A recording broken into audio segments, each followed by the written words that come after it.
Welcome to the art room. Today is Tuesday. I just finished work and Tango is here. Buffy's here right next to me. And I'm here to talk about a very specific topic. I'm going to talk about fear. This is where, sometimes I feel like when I am looking at the things that I put out in the world, I do feel often a little segmented between art and writing, just because they're very different mediums for expression, very different tools. And I've spoken on here before about how my mind works differently for each of those, and of course, like, they inspire one another, and they're both, taking in the same signals from the world that I am, or that the other is, but they end up with different results. And I think that's based on a high process and whatever. Anyways, the whole point is that fear is one of those things that encapsulates all of our lives, and my writing being a bit more existential than my therapist would like for it to be is kind of the idea that, or something that I plan to lean in on for the sake of this video. And it's because I want to talk about the fearful artist and advice, if that is you. First, I want to talk about fear just in general. I want to talk about fear because it's super normal. I'm a fearful person in general. I have anxiety. And nobody's business. I have anxiety mainly like in just social situations, but I do, like everyone, have self-doubt and, often imposter syndrome. Or I think it's imposter syndrome. It might not be. It might be valid in those concerns. But the point is that either way, I still feel fear. And it can come in many different ways and in different avenues of your life. And the answer is always the same. See the fear, do it anyways. Evaluate your risks and do it anyways, assuming the cost-benefit analysis is lined up for you. So I think first, you want to name your fears. You want to look at that and see why. In my last video, I talked a little bit about motivation and how fear can be an inhibitor for motivation. And it can be this self-fulfilling prophecy. We begin to tell ourselves that we can't do this, that we're not capable. We're afraid that that might be true, and we don't want to be proven right. And so a lot of times we set those barriers to prevent ourselves from feeling the discomfort of whatever it is we're afraid of. And most of that can be encapsulated, in my opinion, in these fears of rejection, of not being good enough, of, public failure, in the sense that, you're flopping in front of people. It can be fear of being perceived. I love that one. Or at least the words in my brain do. It can be anything in terms of like, what feels scary? What in those moments feels scary to you? I think it shows up in so many different ways. And I'll talk a little bit about a number of things. First, I'll talk about writing, because writing is something that I do a lot of. I share a lot of it, but that is very new. Art, I've always shared. Writing, no. Writing's more vulnerable. And if you asked me 5 years ago to share things I was writing, I would say, fuck no. Absolutely fucking not. That will not be happening. Thank you for the offer, though. Now, my experience is different, and it gets less scary, as we have exposure to our fears. And then on the other side, I want to talk about art, because during COVID, when I first started to sell my art, first of all, I don't even want to, you can't even conceptualize how bad the art was that I was putting out. And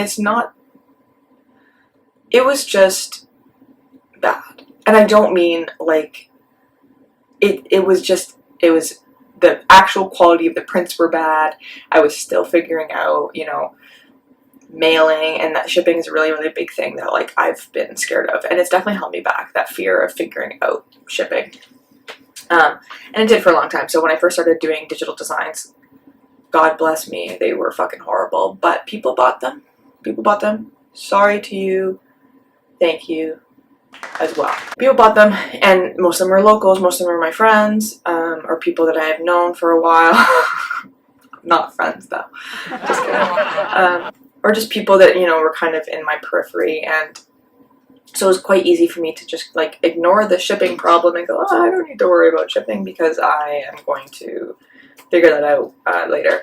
And that helped, you know, I figured out, okay, packing and all these things. And then by the time I actually started with Etsy and I started to ship things regularly, I was like, that's a fucking breeze. Of course it is, you know, and maybe it would have been a breeze earlier, or definitely would have been a breeze earlier if I'd started, despite the fear. But we're all on our own journeys, and we all face fear in a way that is comfortable for us. And the same is true about painting. So shipping has always been a big inhibitor for me, just because it's so fucking expensive and it's difficult, and you can't trust that especially fragile things are going to arrive safely. And it wasn't until I have shipped several paintings now, not just one, it took several for me to be like, okay, I kind of get what I think I need to do, and I kind of have a sense of how much things cost as well, so that, you know, improves my pricing structure and all of these things. But I wouldn't know that if I didn't swallow my fear and say, okay, well, just, you don't have a choice. And that is usually what I do for myself, and it's not something I recommend for everybody, but I often am like, I know this is a fear, and I will deal with that when it shows up. So if I make a painting available, you know, paintings are not something that sells usually like this. They're usually something that, like, you know, takes time, and people think about it. They're usually more expensive. So when that time comes, then you'll deal with it. And, you know, it's scary a lot happens. It was scary when I, you know, it's scary when I finish a painting. It's scary when I wake up in the morning. It's scary. I log in and check my email, and I'm like heart palpitating, ready to like faint. To be honest, I think in general, fear has this capacity to disguise itself in what we believe to be things that we don't want to do. For example, shipping. I really don't want to ship. I just don't want to deal with all of that. It's not worth it. When we know, like, we have this kind of need for that, like, unless you're selling to people directly in your circle and you've established a really, really strong market around you, or just like people around you, you got to put yourself in situations where you're uncomfortable. And fear in general is something that we all face in different degrees and variations, and they show up for us in ways that we are meant to deal with. One of the things I think about all the time is this concept called terror management theory, and this is like so off, I want you to know.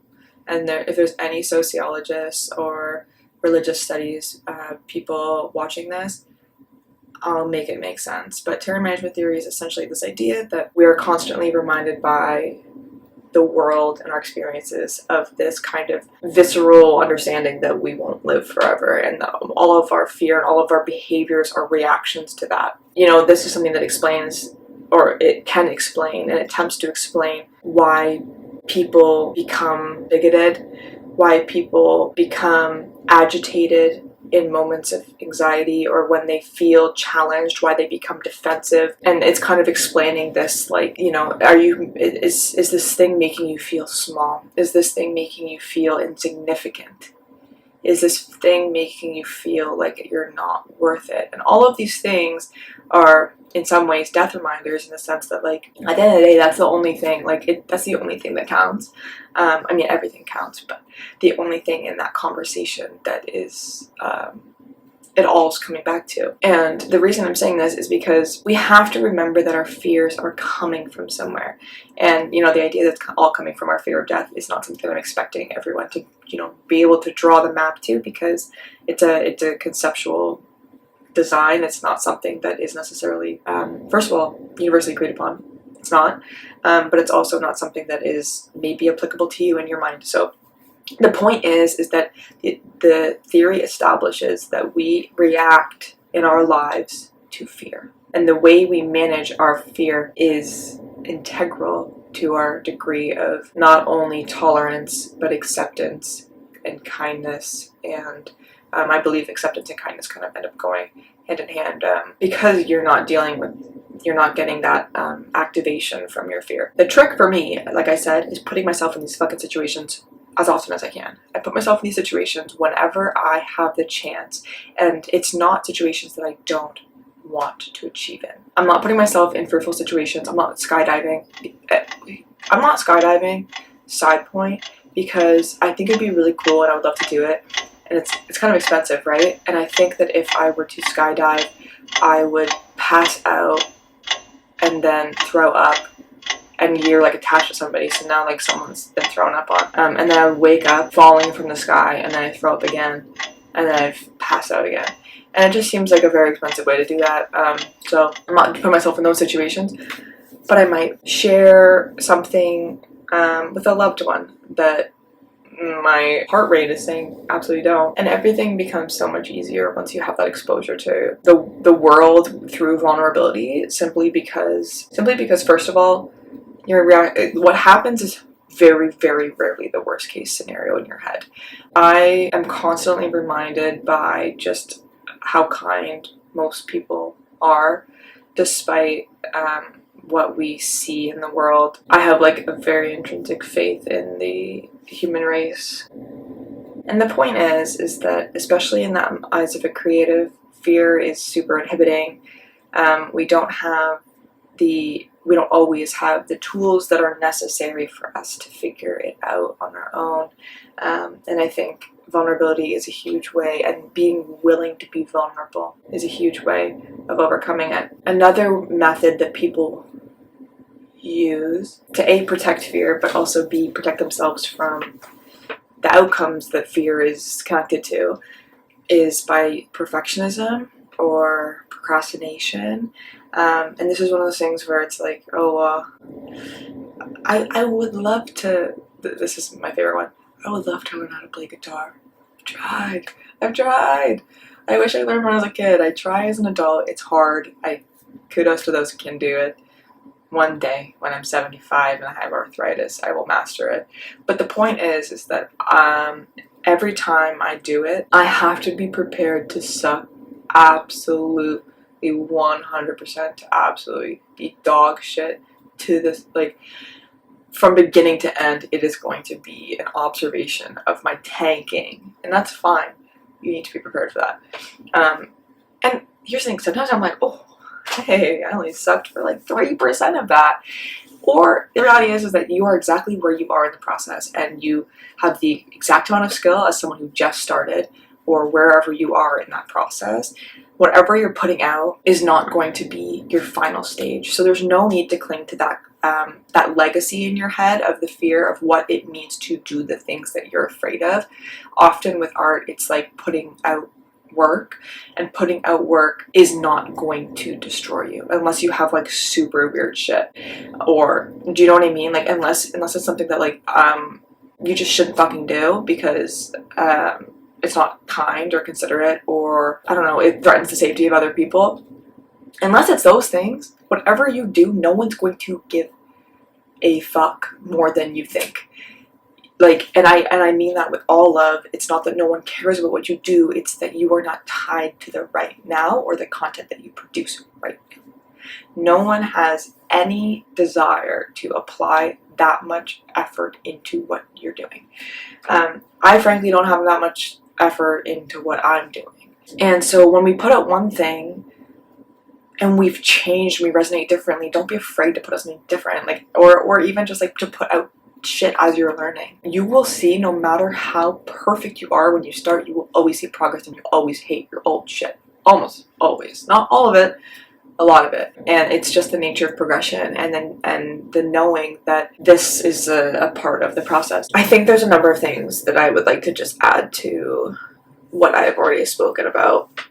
And first, it is about fear and what fear is actually about. And like I said, it's not just like this general fear that we feel, maybe a general fear, but there's always a deeper kind of signal to that. And you can ask yourself, like, what is it I'm really worried about? And the amount of times I talk to creatives and they're talking about sharing their work and their anxieties around sharing their work, I'm like, what are you afraid of? And they're like, I don't know, sucking. First, you have to be willing to suck for you to get any better, or to ever start anything that is in, you know, like to create in general and to share your work. That's like exactly what art and community is calling for. No matter what, you're going to change. Like I said before, you are going to progress. So you have to be willing to suck. You have to be willing to put stuff out there and experience that risk.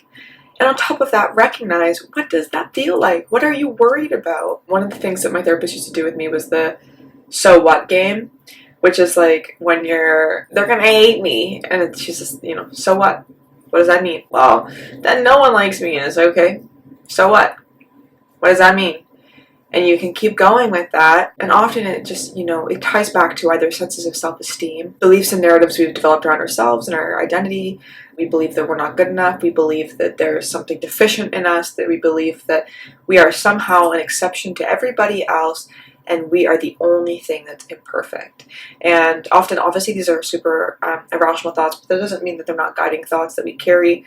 And the reality is that, like, assuming you're a person who's been on this planet for long enough to comprehend what it is that I'm saying, you have felt almost anything under the sun. You have felt love and joy, and you've also felt sadness and anger and rejection. You felt isolated.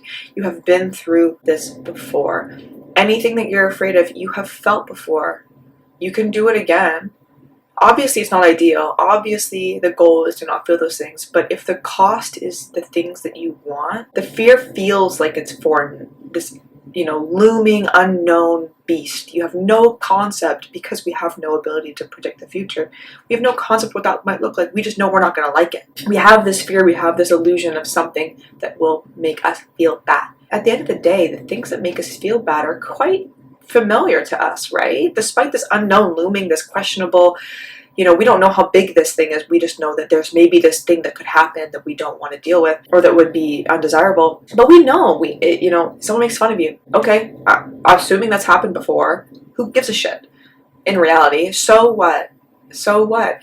One person says that. Are you proud of what you did? Because then it doesn't matter. And so when we recognize that, we are limited by our skin suits, and we only have a certain degree of physiological responses to things in the form of, like, emotion, anything that you're afraid of is really something you've dealt with before. And it comes down even to, like, sometimes I hear people being like, well, I'm embarrassed, and then all my friends aren't going to talk to me anymore. The person that you are meant to become will bring the people that are meant to go with you. Always. There is no, like, and one of the things that used to, when I was younger and I was, more insecure, and one of the things I would tell myself is, like, well, I was born a human, I think. I was born a human, and so anything that I do is human, because I'm not, like, I'm not so far off of this, like, there isn't any, like, deviation from, most people, despite being neurodivergent, like, I have yet to have, like, a super unique experience. I have a unique combination of experiences. Anything that I'm doing is just, if I'm awkward, if I fuck up, if I, get hurt, if I lose people, if I don't know, my circumstances are forced to change because I'm pursuing the things that I want. As long as you're not, fucking people over and, being selfish, and that's why people are, no longer interested in maintaining that relationship with you, presumably no one's going to give a shit. A lot of my friends, most of my friends are long-term friends, and they're friends that have seen me through all of it, most of it, and most of the greatest times of transformation as well. So people have loved me in all of those phases, and some people have gone and some people have come in, but the reality is that the capacity for being loved or appreciated, or people staying around, or, people not being embarrassed because of things that you're doing, it's already there. And no one's that vindictive or anything like that. It's we build these things up in our head, right? Point is that we've already felt these things before. So even if someone were to say, like, yeah, you posted this painting the other day and it was, like, really ugly, so we're not friends anymore. First of all, it's fucking crazy. Do you hear that, like, out loud? Oh, your painting was weird, I don't like it. Or can you believe they used that color scheme? Blocked. No one's got the time also to care that much. And so what if they did? If they were to say that, you felt rejected before. We can sit there and feel that rejection again. No one wants to, but you can, and you will survive, and then something else will come along. It's always how it goes. Without fail, that is just life, and you only have so much of your pie, and, some people leave your pie behind, and then new people come to take the pie, and it just, whatever. Life will always be 100% in one way or another. So just also know that this doubt you feel, this fear, this is not an indication to stop. There are differences in fear and intuition, or anxiety and intuition, that I couldn't begin to explain. So it's one of those things that you have to sit with yourself with and kind of dissect and figure out what that looks like for you. But the reality is that if I stopped every time I was like, I don't know if this is going to work. First of all, I'm still doing this. Like, this is, I'm 25 years old. I've been trying to be a a person in the world and navigate the world to the best of my ability for 25 years. If I were to stop trying to figure that out, where would that leave me? I've tried for this long. Why would I give up? You know, doubt is something that you can carry with you, and you can say like, you know, I'm not really actually worried about doubt. I'm worried about like, what is the fear? If the fear is that you're scared that, you know, it's a bad, you're networking and you're like, oh, it's a bad connection, like that might be a bad person. Sure. Obviously, everything takes nuance. Everything needs to be taken with a grain of salt, but also doubt as a whole is not a solid indicator that you should not be doing what you're doing or what you want to do. Just because you think maybe you're not good enough, or maybe it won't turn out the way you want to do, or maybe it won't lead to the situations that you want to do, because it might not. It might not be an A to B situation. It might be an A to a B to a C to a D, and then you finally get to where you want to go at like fucking J. Who knows? The other thing too is that like I said, it's not going to be maybe that A to B. It's going to be a longer process. So you can start small and stay close to what you're doing. Don't, you know, I think sometimes we look at where we're at and then we look at this looming vision of what we want to do or what we want to be, and it starts to cast this shadow that's bigger than what it is that's casting. Yeah, just develop that intimacy with your process, develop that intimacy with yourself. Then you're not so like worried about it. You're not worried about looking at what that shadow is when you're close up, and you're, you know, just experiencing where you're at now and what you're producing for where you're at now. And thinking and feeling and coping and all of these natural fears and doubts are part of the cycle that is accompanying you throughout this process. And yeah, so I guess the final thing is that like what you want as a creative or a person, you don't have to be creative for any conversation of fear, but creativity and life does not wait for you to have courage. Often, you know how they say like fear is like, or courage is when, you know, you feel fear and you do it anyways. It's the same idea, where it's like no one's asking for you to just have this courage. They're asking you to feel fear and do it anyways. Art is asking you to do that. Creativity of all kinds is asking you to do that. New experiences, self-development, all of these things are scary. But any corner of our lives, if anything that we want that's on the other side of what we're experiencing now is going to take a little bit of guts. And I hate to say it because I as I said, I'm a pretty anxious person just by nature. I've spent a long time actively trying to be less anxious. The other thing too is that our fears might be helpful. Are so different based on the experiences that we're experiencing, and fear, like all experiences that we have, is dynamic, and it's part of this like living text that we're drawing information from. And one of the things that I think about is like the fears. Try to think about the fears that you had when you were in like grade 7, which is like the worst time to be. Period. Middle school is tough for kids. Being a kid is hard. But the fears you have for the world that you were in there, not only are they, you know, they're super valid because they're based off of the experiences that you're dealing with, but based off of now, the information that you have now, can you not contextualize your current fears in the same way? Can you not contextualize the fact that maybe the fears you feel now, in 10 years, you'll be like, how? That's so crazy. I can't believe I felt afraid of that, because it comes so naturally now. And don't wait because of fear. Don't wait because of fear. And yeah, so just, you know, ask yourself, how does fear show up? Can you remember a time when you created something in spite, when you felt fear and you said, fuck that, I will not be afraid, and you do it anyways? Can you think of that younger self? Can you use fear to point you towards where you want to go? If you are feeling that kind of like, oh, that's new and scary, can you recognize that as something that might be a fruitful opportunity for you if you're willing to overcome it? These are all things that you can ask yourself when you're having that conversation with your experiences, and, you know, just recognize that fear is everybody's underneath the thumb of fear, because it's just unfortunately a crucial part of the human experience. And I wish I could explain why we suffer and why we feel fear and why we have these responses to fear that can inhibit us and inhibit our communities, and I have no answer. All I know is that fear is something that you can deal with as an individual, based off of whatever behaviors you adopt through loving kindness and patience. That's all I got. Bye.